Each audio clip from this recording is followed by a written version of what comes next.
Hey everyone, and welcome back to the Blended Garden. It has been a while. Been busy with some other projects, but I never leave my garden untended. And I'm back with a wonderful woman. Her name is Lorena Frey.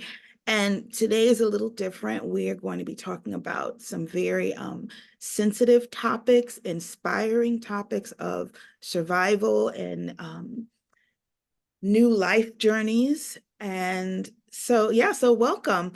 Hi, Lorena, how are you? Hi.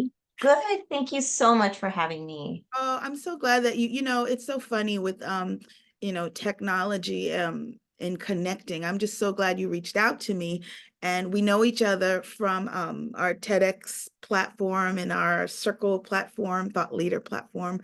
And I was so glad that you reached out to actually really connect and have a conversation. And that's something we talked a little bit about like on my channel, my Blended Garden channel. I love just sitting and talking because it's like we don't do that anymore, right? We don't just sit Yes, and have that's so true. a conversation. And so here at the Blended Garden, we have conversations.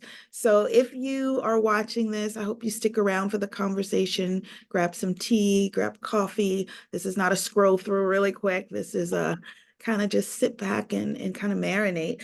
So yeah, so let's just get into it. Why don't you just briefly tell us a little bit about what makes you special to your message to the world and what you share with the world. And then I'll talk a little bit Okay. about how we'll connect that to the Blended Garden and what we do here, what I do here in my. Yes. Yes.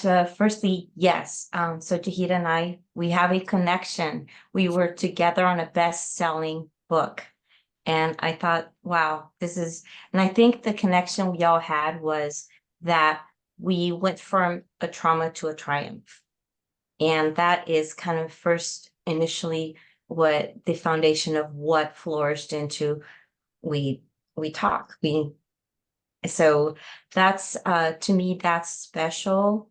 Like I said, I've been to many conferences and international speaker and now international with my TEDx that talks about my story, where it starts to where I am now.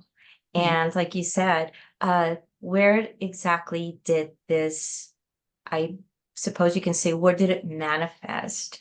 And reading some of your writings, oh my gosh, there's so much truth into how uh, you see your garden and what is in it. And Mhm. I thought, wow, when you talked about the dandelion and the weeds, and Mhm. I said, oh my gosh, there's also the poison ivy that those are the people to me Mhm. that although they may seem beautiful people, they may be toxic.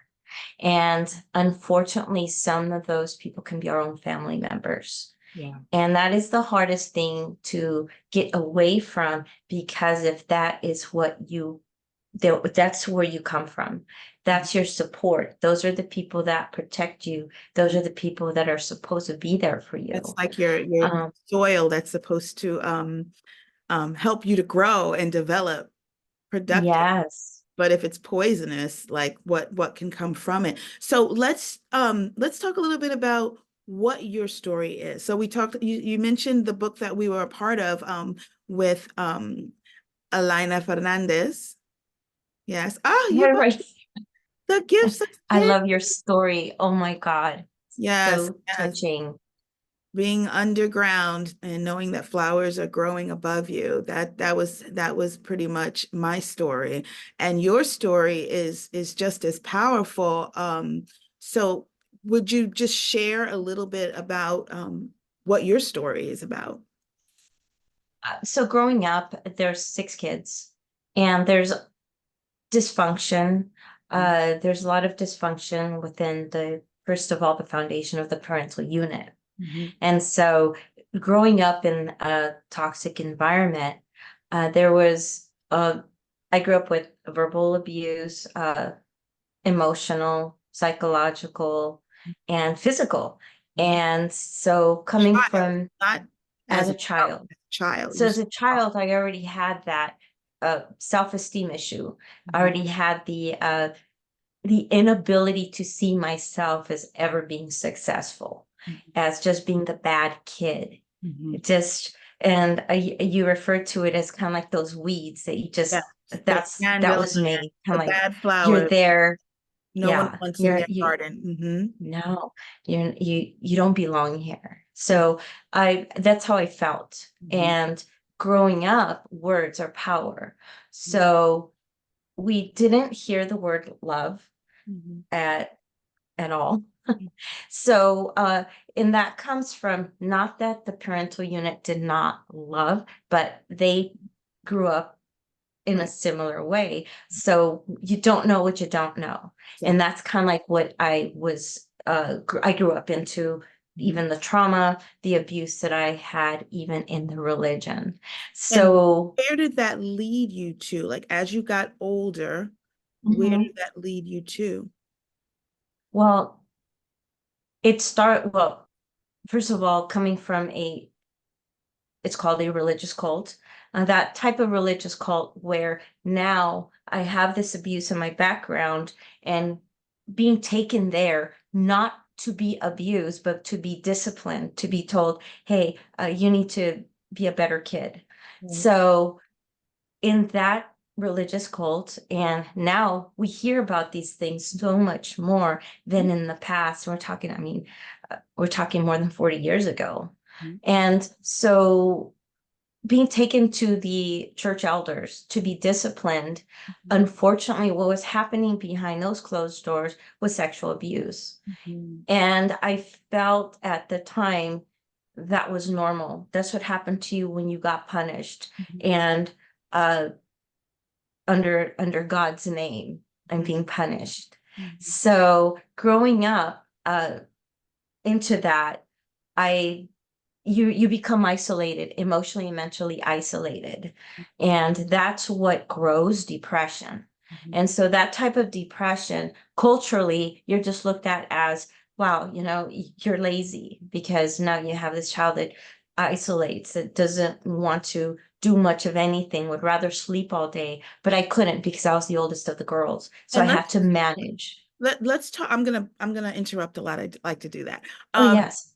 because I think that I want to tag on to what you're saying. You talk about the isolation. Just Mhm. even the things that you're talking about right now. I'm sure that people probably, if anyone is listening to this already, it's like, ooh, this is a lot. Like we don't want to listen to the things that are uncomfortable Mhm. and ugly, and that is part of the, when I say ugly, I mean, you know what I mean when I say that, but Yes. part of the isolation that Mhm. gives the perpetrator or the toxic, poisons of people, we call them, that power to isolate, because you don't want to tell anyone something that is uncomfortable, because we want to be happy, Yes. we hear the good things, we want to hear, oh, I went to Disneyland this Mhm. weekend, Oh, oh, yeah. the birthday party this weekend. You don't want to hear that a child is being manipulated Yes. emotionally, physically, spiritually. I mean, that's heavy. It's heavy. It's Mhm. real. So I want to, I really want to focus on um your triumph. What Okay. brought you, Mhm. because look at you right now. You're this woman who is sitting behind all these books. You lead Mhm. conferences. I watched your TEDx and you shared your personal story and you went Right. through it. And what I'll probably put a link to this so people can see, if someone Thank is you. watching, they Yeah. can see that. And because you went through in depth your specific story. But Yes. what I want to talk about here, first of all, I want to push you forward a little because I know your story. Mhm. Um, Mhm. all of that brought you to a Yes. place where Yes. something, even you would think nothing more traumatic than that can happen. You grow up in an Right. environment where you're not being nurtured emotionally, mentally, Mhm. spiritually, and then you go into another environment where it is Yes. supposed to be um a nurturing place for Safe. your mind and space, right? But you would Yes. think, okay, that's enough. That's enough. That's all you can Yeah. like, My Popeye. gosh. I'm an old school girl, Popeye. Yes. That's all I can stand. I can't stand no more. But then Yes. you found yourself in another environment. So can Mhm. you briefly talk about that? What Yes. and give it a name and explain it what it is. Okay, so what I just explained was pretty much the foundation of what created me to be so trusting, and also what we see nowadays. Because I was a child at the time, there's so many missing pieces to myself, that when someone, perpetrators, try to fill those, then we attach to the perpetrators and think this is this is normal, Yes. because it's already been my normal. So I ended up with all that was going on at home, and out the religion. And now, next thing I know, there was an assault that happened to me my first year of, I guess you could say, adolescence, that's experiencing the world. And from there, I ran away. So I was a runaway, Mhm. running away from home. I was from house to house. And I ended up in a lady's home where she took in runaways. And she became my mother figure. So unfortunately, from there, um, slowly, it happened very slowly, very subtly. It always is And subtle and yes. And I ended up, she ended up trafficking me. And I know a couple other of the girls that were can there as you well. explain what that? I just want to stop you. Before I met you and personally got to know you and hear your story, I would see Mm. signs in different places, or you see things online, little blips of advertisement. Can you explain what that looks like? What is that? Is that okay? Oh, yeah. What exactly, It's which traffic. part? What is trafficking? Because people hear it, but I Wow. don't think they know what that Yes. what it is. So, trafficking is when you have a person that you trust. Most people hear pimps, which they attribute to a male trafficking a girl, and or a boy, And it's often trafficking a glamorized. person. That's often for a while that was glamorized. It was. And so what happened with that, glamorized, not just in the media, but in music. That Mhm, was huge, especially with the group of the young people that I was in that home. mhm, They were kind of, so it's glamorized. So it's almost as if you're part of that, part of being trafficked. mhm. You're already different and you could be special.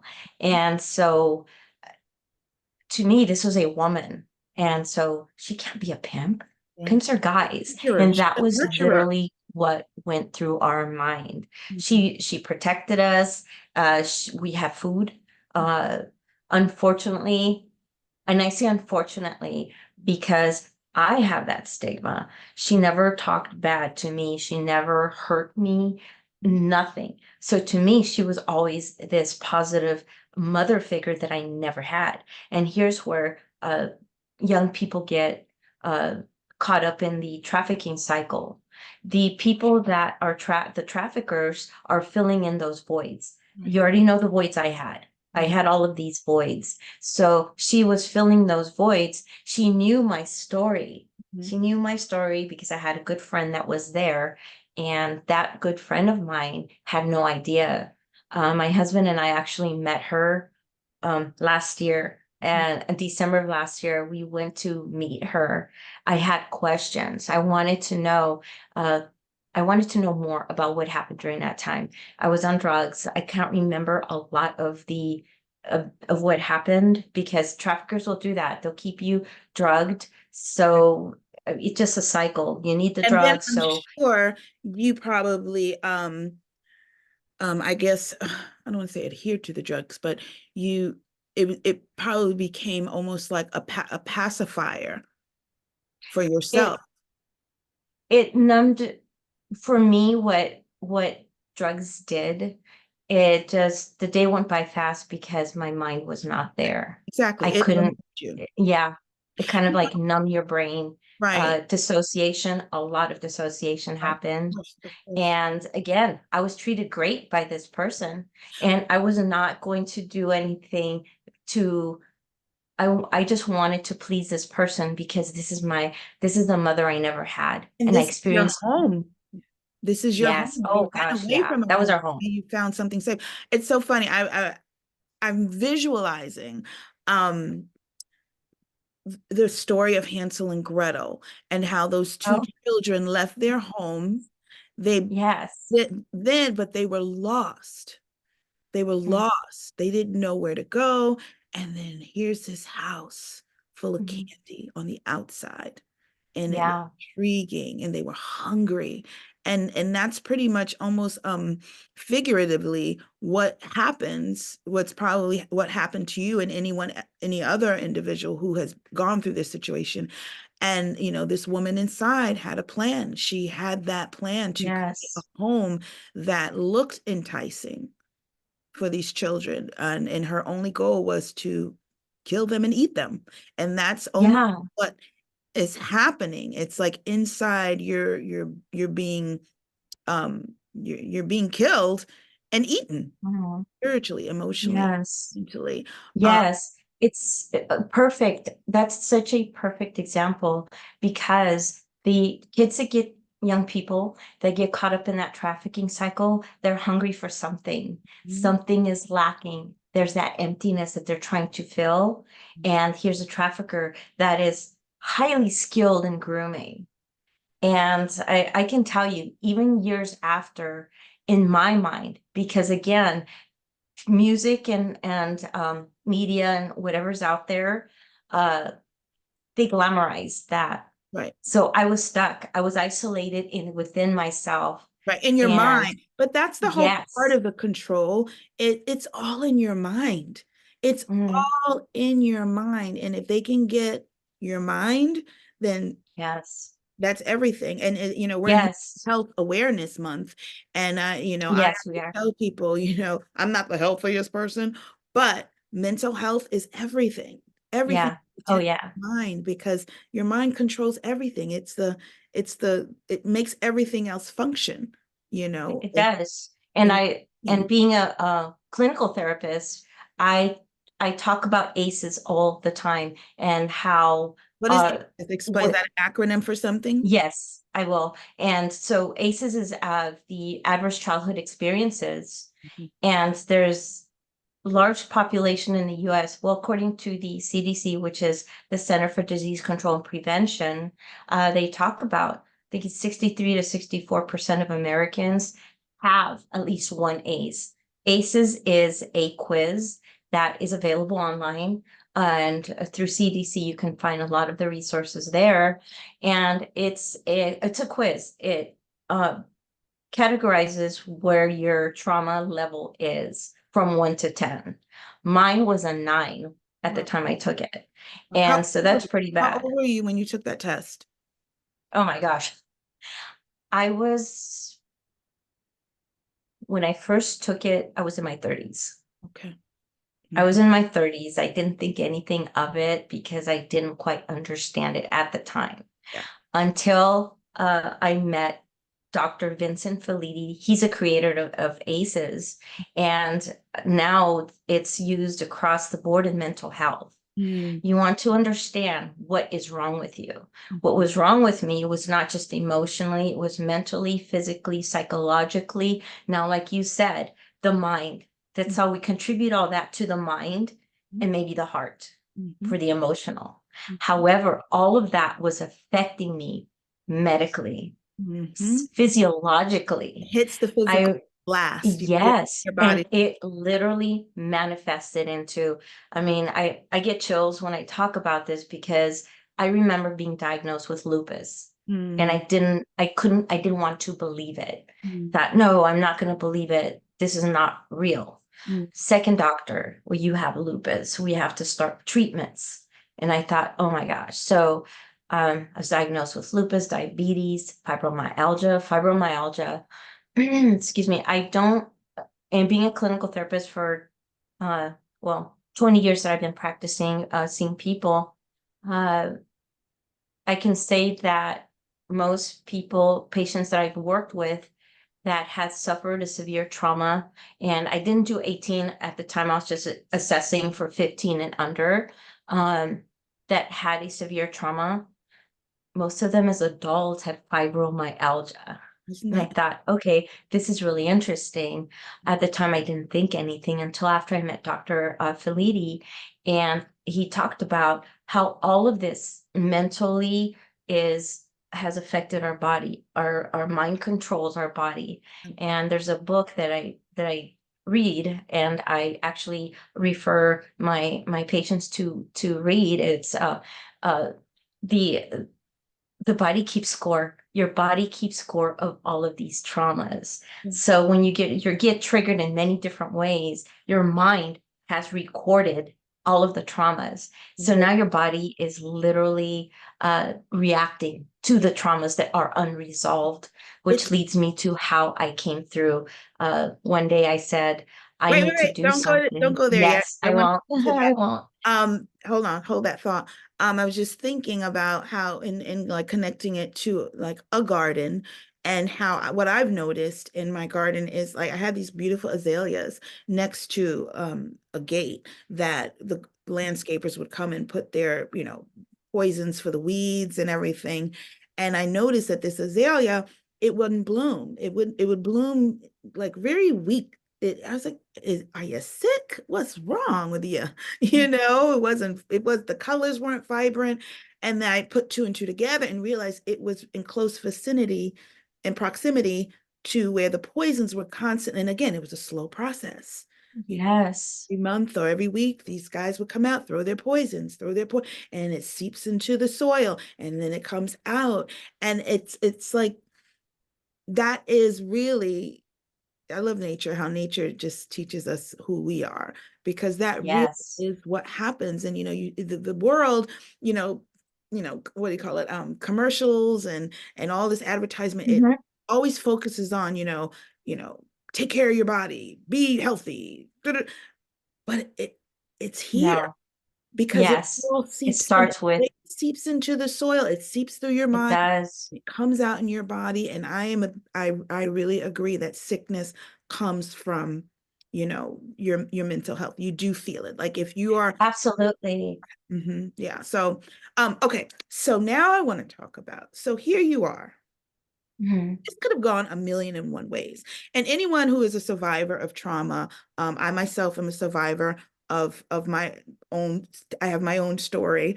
And Right. people say, "Oh my God, how are you doing all these things?" And you go through so much, but you have this great attitude. And you know,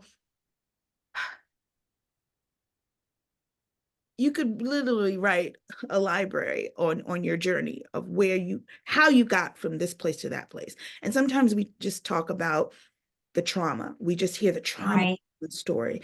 And then we see, look at you. You're this beautiful woman, Mhm. like I said, with your library Ah, and thank you. your clinical therapist and, all these things you're wonderfully doing. So first what thing I want to ask is, how did you leave? Do you remember the day you left Mhm. this physical place? Oh my gosh. Uh, I met a family, but which by the way, they became my saving family that I thought I can always go there and it's normal. This lady, she had two daughters, and by the way, she is my kid's godmother to this day. She has been a positive influence to my kids, myself, Mhm. her family. Her mother became like a pseudo mom to me, but it was never that type of initially. I wanted her, I thought, wow, if she could be a mom to me, that would be great. But her daughter was my best friend. So I saw that there was light at the end of the tunnel. From shame and everything, that family never knew anything except for, and mom's is Mama Gertie. Mama Gertie knew everything. Mhm. She never judged me. As a matter of fact, she never even brought anything up. That's And to live to live in a non-judgmental environment And when Yeah. you say that, like I think about the dandelion because, and I have to always bring it back to Yeah. dandelion because I learned so much from this little quote unquote weed because the world judges the dandelion. Yeah. And I thought, Find a how dandelion. could a person be like her? She never judged me, never questioned me. Her door was always open to me, regardless. Mhm. And I thought, wow, this is great. She didn't manipulate me, just fed me. Yeah. Sounds very And good. now you're in this environment where you can grow, where you can grow. The soil Yes. now, But you're in at the good time, soil.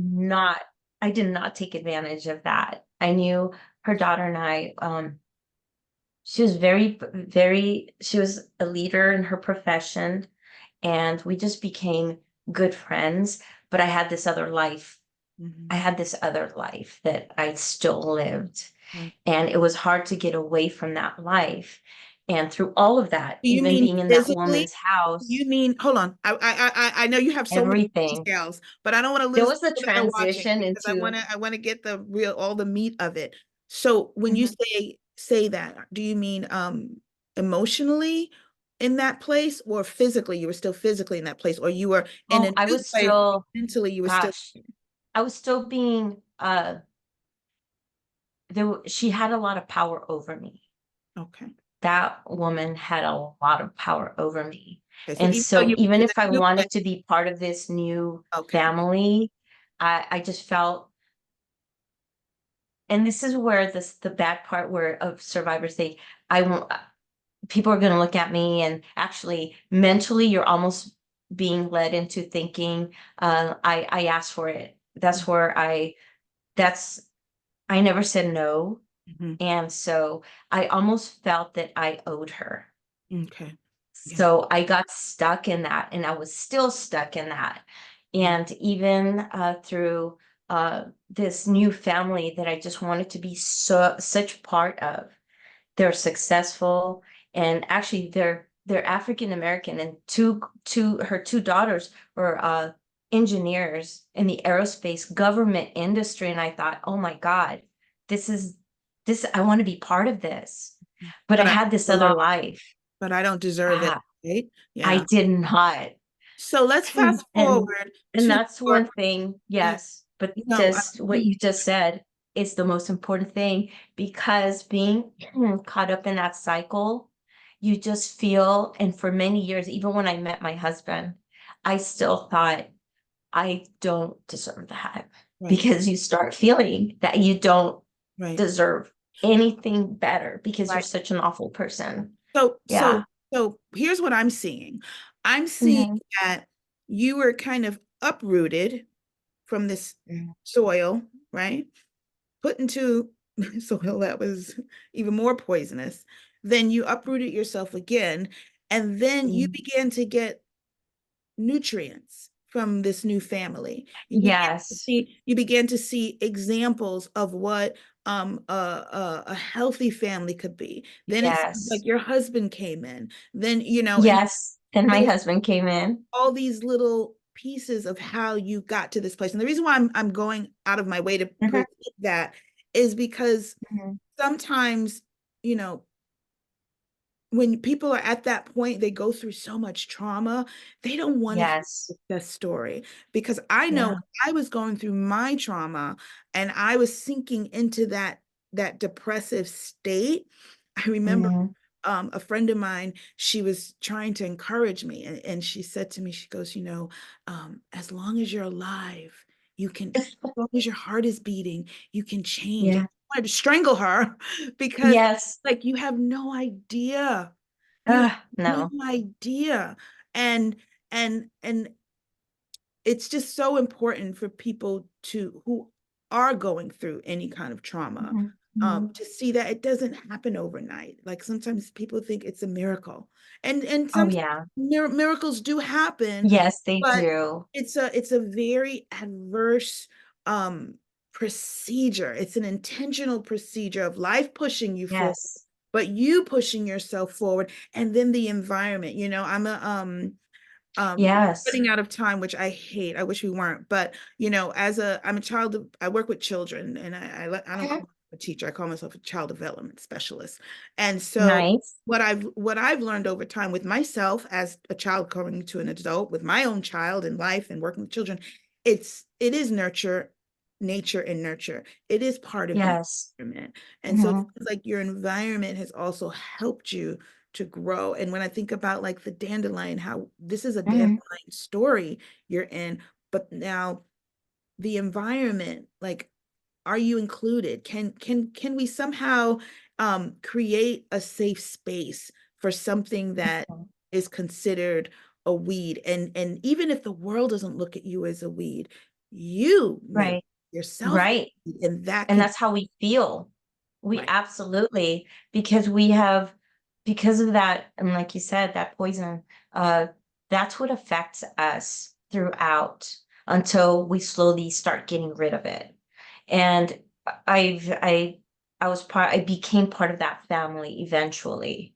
And even when I was still part of that family, I was still, because I became addicted to drugs, I was still using drugs up until I met my husband. So he helped me, and I ended up getting out of those both of those cycles completely. And so even after I had a husband, a career, two wonderful children, that poison was still inside me because I was unable to, I didn't understand how to get rid of it. And there's treatments out there. They say, oh, let's talk about this. There's different type of mental health treatments. But, and I tell everyone that I talk to, even my own patients, if we're not a match, you need to find a therapist that is there with you. And a therapist that tells you everything you want to hear is toxic, Mm. because that is not what you need. You need someone to help you through what is going on at the time and meet you where you are. Now, Because we all, do you believe in self-therapy? Because I've never been to therapy. I've never mhm, taken medication or anything. Um, I have done and everybody's different and everyone needs different yes, things. But I've learned um that gut honesty that you're talking about, like that mhm, self, yes, to me, that was my self-therapy. Like I have to get so raw, real with me mhm, first yes. before I even can Absolutely. That's talk to anyone. exactly what happened. That was the catalyst for me, because at the time I could not find anyone I can talk with that can understand me and not look at me different Mhm. Right. and judge me Only in one you way or can do another. that. You and But your what happened with power, that, whatever yes, you consider that to be first. That's like your root. That's your root. yes. And That's your like you said, can you do it yourself? You can do it yourself. My husband and I are, the last thing we talk to our patients about is we don't go straight into medication, right. unless, Right. There because are even I love to garden, and even my most beautiful flowers and fruit trees, uh, they need some type of nourishment that they're unable to create themselves. So in seeing that and how to watch it, if it doesn't get enough or the nutrients they need because of the soil, depending on the environment you're in, it needs you to give it some. yes. So I think some people are like that, People where need they need the outside because they've tried, and not that they are unwilling, but we don't know how. right. And the what I was in my 30s. I was in my 30s, and I could say what, and suicidal ideation was here and there. Mhm, Since I believe the age of 7, mhm, I've had suicidal ideation. mhm, Because you start feeling worthless, you don't matter. Why are you even here? mhm. Well, I felt I'm in my 30s, wonderful career, great husband. My pseudo family's there for me, so supportive. And my kids are actually, my kid's called Grandma Gertie. She did pass a few years ago, but this is Grandma, this is our family. So everything looked great on the outside, but on the inside, that toxic, the toxic stress that they call toxic stress was still there. It was keeping me from growing emotionally, mentally, physically, and even medically at that time. So I ended up what was started as a suicide letter, it actually ended up being a letter that, and honestly, if we ever receive a letter from someone that wronged us, and that letter is an apology letter, that's huge. That is huge because that's something that many people don't get. When you have been coming from the abuse that I came from, and how the foundational of it was parental figure for me. I needed to hear the apology from a person that I know will never even admit any wrongdoing. Mhm. And so some of my abusers as well. So I ended up writing a letter to myself that was from them. That's beautiful. So everything I needed to hear from the abusers, and specifically one in general, because that's the one that impacted me the most, was my maternal figure, biological, or many of us, they're either biological or guardian or whatever they may be. They're your parental figure. If that parental figure has wronged you in more than one way, or even one, Mhm. that letter I wrote to myself, I was writing it as if it was her, and I needed to hear all of those words. So And I don't want to cut you off, but we're running out of time. yes, I see that. I want to end with that Mhm. powerful statement because That, yes, forgiveness, I'm just going to end with this saying that, forgiveness and is that was what it, is the healing, yes, and forgiveness. that was what I had to do. That, and just like you said, that all of that poison was in that paper, that letter. I That's ended up mailing it back to myself. Mhm. And when I read it, my whole body, I could feel my entire body shaking. I was sobbing. And That's a great three or four therapy. months after that, yeah, I went back to the doctor, and it's, wow. The first lupus said, we don't understand it. You don't have it. So little by little, my body was healing. Mm. But I did feel, and this is another talk for And later, but I did feel the point where forgiveness happened, and it was a whole lift off my, doesn't mean that it doesn't absolve any wrongdoing from right, anyone. Like you right. said, a whole new beginning Oh, in the happened. beginning. And we're going to end there and also Yes. say that not only have you given forgiveness to yourself and healing to yourself, now you are Mhm. in a position where you are healing other people through your practice, Yeah. through your story. I thank you for sharing your story here. And the visual I have in my mind right now is a dandelion growing through concrete, where Oh my gosh. there Yeah. is no nutrients, there are barriers everywhere, but somehow that dandelion finds its way up to get the sun, to get the rain, to get everything it needs to not just survive, but to thrive. And I'm very honored to know you because I see you as not just a survivor, but a thriver. And I'm so grateful that we got to share a platform in the gifts of pain. Yes.